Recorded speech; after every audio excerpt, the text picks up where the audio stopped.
আসসালামু আলাইকুম। সংবাদে আপনাদের সবাইকে স্বাগতম। প্রথমে থাকছে সংবাদ শিরোনাম। প্রথমেই জানিয়ে দিব, মুসলিম বিশ্বের সাথে বিশ্বাসঘাতকতার এত বড় নজির স্থাপন করেও মার্কিন প্রেসিডেন্ট ডোনাল্ড ট্রাম্পের মন ভাবছে না। এরপরেই জানিয়ে দিব, ইরানকে আধুনিক অস্ত্র দিচ্ছে পুতিন, ট্রাম্পকে হারাতে পাশে দাঁড়াল রাশিয়া। তারপরেই জানিয়ে দিব, ইসরায়েলের রাসায়নিক কারখানায় ইরানের ক্ষেপণাস্ত্র হামলা, ইরানের তেলের নিয়ন্ত্রণ নিতে মরিয়া ট্রাম্প। সর্বশেষ জানিয়ে দিব, হরমুজ না খুললে খার্গ দ্বীপ ধ্বংসের হুঁশিয়ারি, ট্রাম্পের জ্বালানি, বিদ্যুৎ স্থাপনা ও খার্গ দ্বীপ ধ্বংসের হুমকি দিয়েছেন মার্কিন প্রেসিডেন্ট ডোনাল্ড ট্রাম্প।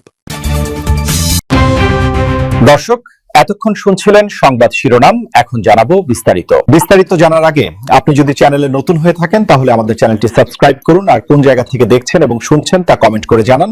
ভিডিওটি ভালো লাগলে একটি লাইক দিন। মুসলিম বিশ্বের সাথে বিশ্বাসঘাতকতার এত বড় নজির স্থাপন করেও মার্কিন প্রেসিডেন্ট ডোনাল্ড ট্রাম্পের মন পাচ্ছে না সৌদি যুবরাজ মোহাম্মদ বিন সালমান। সালমানকে নিয়ে ভাষায় প্রকাশে অযোগ্য অশ্লীল কথা বলেছে মার্কিন প্রেসিডেন্ট ডোনাল্ড ট্রাম্প। ট্রাম্পের পশ্চাৎ দেশ নাকি চাটছেন সৌদি যুবরাজ, এমন অবিশ্বাস্য কথাই বলছেন ট্রাম্প। এই মন্তব্য শুধু কূটনৈতিক শিষ্টাচার ভাঙেনি, বরং উন্মোচন করেছে এক অস্বস্তিকর বাস্তবতা। ট্রাম্প বলেছে সৌদি যুবরাজ মোহাম্মদ বিন সালমান এখন আমেরিকার প্রতি নির্ভরশীল, এমনকি বাধ্য হয়েই ভালো আচরণ করছেন। ইরান ইসরায়েল সংঘাতে সরাসরি না থাকলেও এক ভয়াবহ প্রভাব পড়ছে সৌদি আরবের উপর। ইরানের প্রতিশোধমূলক হামলায় সৌদি স্থাপনাগুলো টার্গেটে পরিণত হওয়ায় হুমকির মুখে পড়েছে রিয়াদের নিরাপত্তা। যে সৌদি আরব দীর্ঘদিন ধরে আমেরিকার ঘনিষ্ঠ মিত্র, সেই দেশটি কি আদৌ নিরাপত্তা পাচ্ছে? আমেরিকার সঙ্গে গভীর সম্পর্ক থাকা সত্ত্বেও ইরানের ক্ষেপণাস্ত্র ও ড্রোন সক্ষমতার সামনে বারবার চ্যালেঞ্জের মুখে পড়ছে সৌদি প্রতিরক্ষা, অর্থাৎ আমেরিকার ছায়ায় থেকেও পুরোপুরি সুরক্ষা নিশ্চিত করতে পারছে না রিয়াদ। এই বাস্তবতায় বিশ্লেষকরা বলছেন, আমেরিকার পা চেটেও লাভ হচ্ছে না সৌদি আরবের। যুদ্ধের ময়দানে আমেরিকা সরাসরি সৌদি ভূখণ্ডকে রক্ষা করতে এগিয়ে আসছে না, বরং নিজস্ব কৌশলগত স্বার্থে যুদ্ধ পরিচালনা করছে। অন্যদিকে ইরান নিজেকে তুলে ধরছে আঞ্চলিক শক্তি হিসেবে। তারা শুধু ইসরায়েল নয়, বরং আমেরিকার ঘনিষ্ঠ স্থাপনাগুলোকেও লক্ষ্যবস্তু বানিয়ে দেখাচ্ছে মধ্যপ্রাচ্যে তাদের প্রভাব কতটা গভীর। এখানে আরও গুরুত্বপূর্ণ দিক হল সৌদি যুবরাজ মোহাম্মদ বিন সালমানের অবস্থান। একদিকে তিনি আমেরিকার সঙ্গে সম্পর্ক জোরদার করছেন, অন্যদিকে ইরানের সম্ভাব্য আক্রমণের আশঙ্কায় প্রতিনিয়ত নিরাপত্তা কৌশল বদলাচ্ছেন। এমনকি অভিযোগ উঠেছে তিনি ইরানের বিরুদ্ধে মার্কিন পদক্ষেপকে উৎসাহ দিচ্ছেন। মধ্যপ্রাচ্যের রাজনীতিতে এখন দেখা যাচ্ছে তিনটি স্পষ্ট বাস্তবতা। প্রথমত, আমেরিকা তার মিত্রদের পুরোপুরি নিরাপত্তা দিতে পারছে না। দ্বিতীয়ত, ইরান সরাসরি ও পরোক্ষভাবে প্রতিপক্ষদের ওপর চাপ সৃষ্টি করে শক্ত অবস্থান ধরে রেখেছে। তৃতীয়ত, সৌদি আরব এক ধরনের দ্বৈত সংকটে, একদিকে আমেরিকার উপর নির্ভরতা, অন্যদিকে ইরানের ভয়। এই পরিস্থিতিতে ট্রাম্পের বক্তব্য কেবল কূটনৈতিক ভাষা নয়, এটি একটি ক্ষমতার প্রকাশ। সৌদি আরব এখন আমেরিকার উপর নির্ভরশীল। এই নির্ভরতায় সৌদি আরবকে দুর্বল অবস্থানে ঠেলে দিয়েছে। যেখানে ইরান সরাসরি প্রতিরোধ গড়ে তুলছে, সেখানে সৌদি আরব নিরাপত্তার জন্য অন্যের দিকে তাকিয়ে। ট্রাম্পের মন্তব্য একটি বাস্তবতাকে সামনে নিয়ে এসেছে। মিত্রতা থাকলেই নিশ্চিত হয় না নিরাপত্তা। চলমান যুদ্ধে ইরানকে কোনোভাবেই দমাতে পারছে না ইসরায়েল ও যুক্তরাষ্ট্র। যদিও এই যুদ্ধে সবচেয়ে বেশি ক্ষতি হয়েছে তেহরানের, তবে যুদ্ধের 1 মাস পার হয়ে গেলেও ট্রাম্পের যুদ্ধবিরতির প্রস্তাব তারা নাকচ করে দিয়ে ইসরায়েলের শক্তিশালী মিসাইল হামলা চালিয়ে যাচ্ছে। আর ইরানকে দমাতে না পেরে ট্রাম্প যখন তেহরানে স্থল অভিযানের সৈন্য পাঠাচ্ছে, ঠিক সেই মুহূর্তে আধুনিক অস্ত্র দিয়ে ইরানকে সাহায্য করতে এগিয়ে এসেছে রাশিয়া। সরাসরি ইরানের পাশে পুতিনের এমন অবস্থানের কারণে নতুন করে চাপে পড়েছেন ডোনাল্ড ট্রাম্প।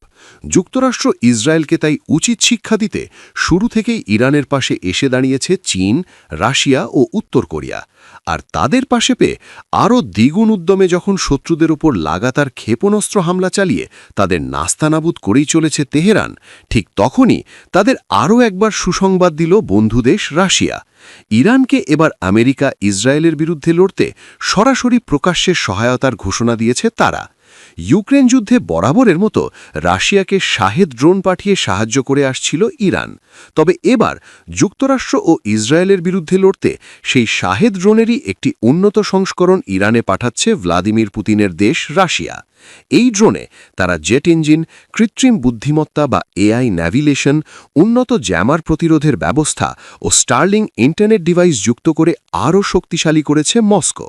আর সেই উন্নত ড্রোনই এখন তেহরানে পাঠানো হচ্ছে বলে জানিয়েছে বার্তা সংস্থা এপি।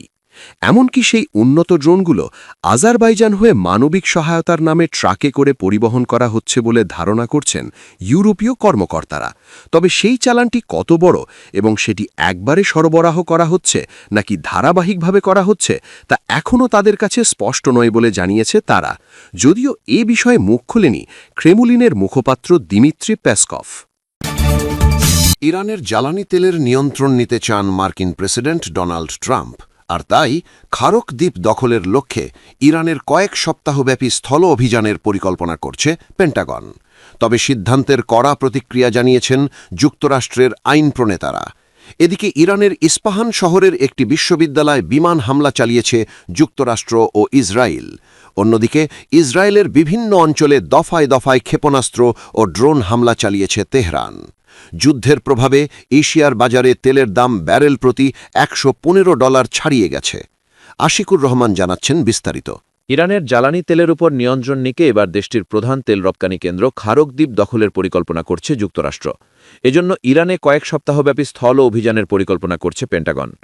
ব্রিটিশ সংবাদ মাধ্যম ফিনান্সিয়াল টাইমসকে দেয়া এক সাক্ষাৎকারে প্রেসিডেন্ট ট্রাম্প জানান, ইরানের কোনো প্রতিরক্ষা ব্যবস্থা আর অবশিষ্ট নেই।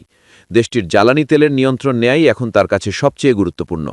সত্যি বলতে আমার সবচেয়ে পছন্দের কাজ ইরানের জ্বালানি তেলের নিয়ন্ত্রণ নেয়া, কিন্তু যুক্তরাষ্ট্রে কিছু বোকা লোক বলছে আপনি এটি কেন করছেন। ওরা আসলেই বোকা।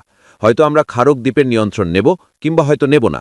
আমাদের হাতে অনেকগুলো বিকল্প রয়েছে, সেখানে আমাদের কিছুদিন অবস্থান করতে হতে পারে। ট্রাম্পের এই সিদ্ধান্ত মানতে নারাজ তার দেশের আইন প্রণেতারা। এতে চলমান সংঘাত আরও বিপজ্জনক পর্যায়ে পৌঁছানোর আশঙ্কা করছেন নিউজার্সি ডেমোক্রেটিক সিনেটর কোরি। এদিকে ইরানের আধা সরকারি সংবাদ সংস্থা ফার্স জানিয়েছে, তেহরানের ইস্পাহান ইউনিভার্সিটি অফ টেকনোলজিতে যৌথ বিমান হামলা চালিয়েছে যুক্তরাষ্ট্র ও ইসরায়েল। লেবাননে বিদ্যমান নিরাপত্তা অঞ্চলের সীমা আরও বাড়াতে সেনাবাহিনীকে নির্দেশ দিয়েছেন ইসরায়েল প্রধানমন্ত্রী বেনিয়ামিন নেতানিয়াহু। এদিকে ইরাকের রাজধানী বাগদাদের পশ্চিমে মার্কিন ভিক্টোরি ঘাঁটিতে রকেট হামলা হয়েছে, তবে এর দায় এখন পর্যন্ত কেউ স্বীকার করেনি।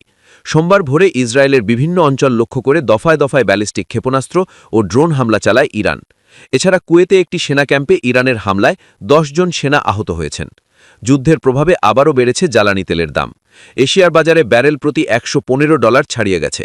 প্রতি ব্যারেল ব্রেন্ট ক্রুড বিক্রি হয় $115.84, যা আগের দিনের তুলনায় 2.9% বেশি।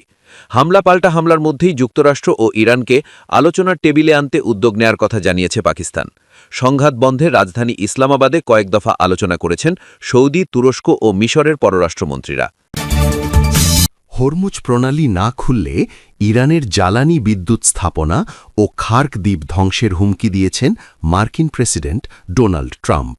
তবে এমন হুঁশিয়ারিতেও পিছু হটছে না ইরান।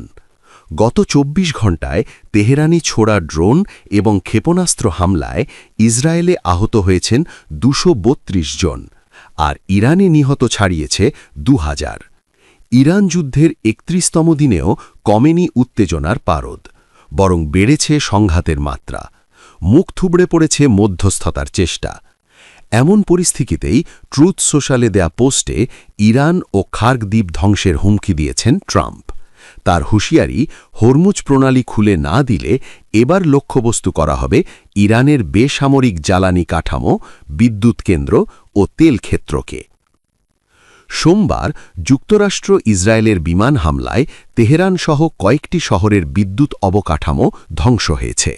হামলা হয়েছে তেহরানের একটি বিশ্ববিদ্যালয়েও। পাল্টা জবাবে ইসরায়েলে কয়েক দফায় ক্ষেপণাস্ত্র ছুড়েছে তেহরান। গত 24 ঘণ্টায় ইরানের হামলায় দেশটিতে 232 জন আহত হয়েছেন। এ পর্যন্ত আহতের সংখ্যা 6000-এর বেশি।